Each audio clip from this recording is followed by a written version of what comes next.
Assalamualaikum warahmatullahi wabarakatuh. Halo semuanya. Kali ini kami akan melakukan eksperimen sifat koligatif rarutan, yaitu penerapan penurunan titik beku dalam kehidupan sehari-hari. Contohnya dalam pembuatan es putar. Nah, sebelum kita masuk ke inti materi, perkenalkan, nama saya Muhammad Raffi Buren Kenasang. Dan saya Nur Aini. Kami dari kelas 12-8. Nah, Aini, kamu tahu nggak bahan baku utama dalam pembuatan es putar ini? Oh ya, aku tahu. Bahan baku utama dalam pembuatan es putar adalah garam dan es batu. Oke, benar itu teman-teman. Wah, tanpa berlama-lama, mari kita simak video ini. Stay tune guys. Kemudian, di sini terdapat alat dan bahan yang kita butuhkan. Alat yang kita butuhkan yang pertama yaitu kaleng yang tidak berkarat, yang kedua 3 sendok makan, yang ketiga baskom, yang keempat 2 gelas kaca, dan yang kelima sarung tangan. Kemudian, bahan-bahan yang kita butuhkan yang pertama susu full cream 1 liter, yang kedua Oreo, yang ketiga es batu, dan yang terakhir garam kasar 250 gram. Jadi langkah pertama yang akan kami lakukan adalah memecahkan es batu.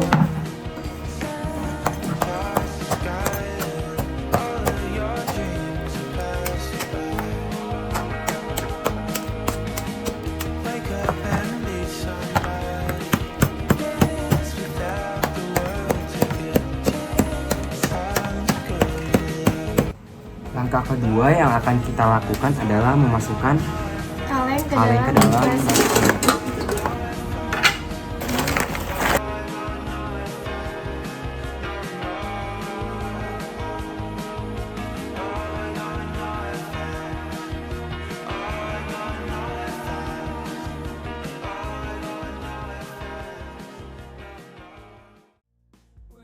Langkah ketiga dalam pembuatan ini adalah kita memasukkan garam kasar ke dalam es yang ada di sini.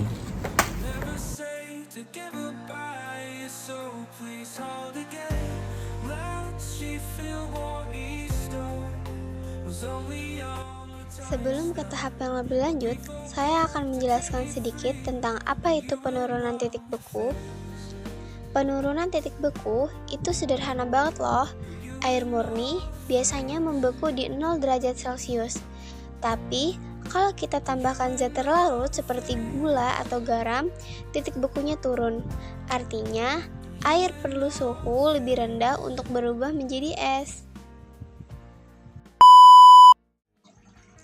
Kemudian, langkah yang keempat, masukkan susu full cream secukupnya ke dalam kaleng yang telah disiapkan.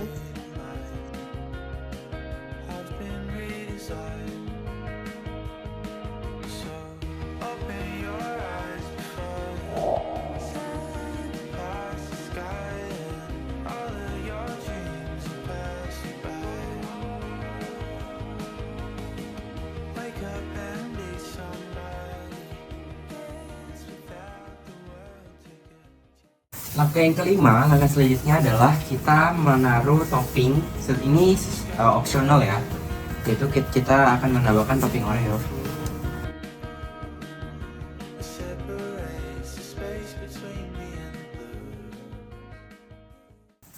Langkah selanjutnya kita tutup kalengnya dengan tutup kaleng. Dan langkah yang terakhir, kita putar-putar kalengnya selama 20 menit tanpa berhenti ya. Nah, tadi saya sudah sedikit jelaskan tentang apa itu penurunan titik beku. Pasti teman-teman sekalian penasaran kenapa itu bisa terjadi. Nih, kenapa itu bisa terjadi? Karena zat terlarut mengganggu molekul air yang mau menyusun diri menjadi es. Jadi, semakin banyak zat terlarut, maka semakin rendah titik bekunya. Teman-teman sekalian tahu nggak sih? Ternyata penerapan penurunan titik beku ada rumusnya loh. Nah, rumusnya itu delta TF sama dengan konstanta dikali molal. Nah, misalnya kita akan melarutkan 2 mol garam ke dalam 1 kg air. Berapa penurunan titik bekunya? kita akan menggunakan rumus delta TF sama dengan konstanta dikali molal. Konstantanya 1,86 dikali 2 sama dengan 3,72 derajat Celcius. Artinya, larutan ini akan membeku pada suhu min 3,72 derajat Celcius. Suhu ini cocok banget loh untuk membekukan es krim dengan sempurna. Nah, ini adalah langkah terakhir. Setelah 20 menit, mari kita buka moment of the truth. Gimana sih ya? Wow.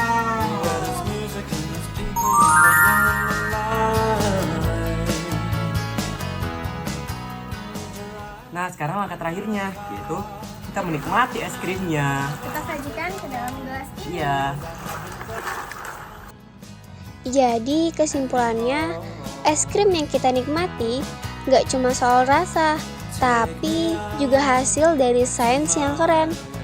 Penurunan titik beku membantu menciptakan tekstur lembut dan rasa nikmat. Gak hanya es krim, konsep ini juga dipakai untuk mencegah pembekuan di radiator mobil atau membuat jalanan tidak licin di musim salju. Seru bukan? Yuk terus belajar dan temukan keajaiban sains di sekeliling kita. Terima kasih, sampai jumpa.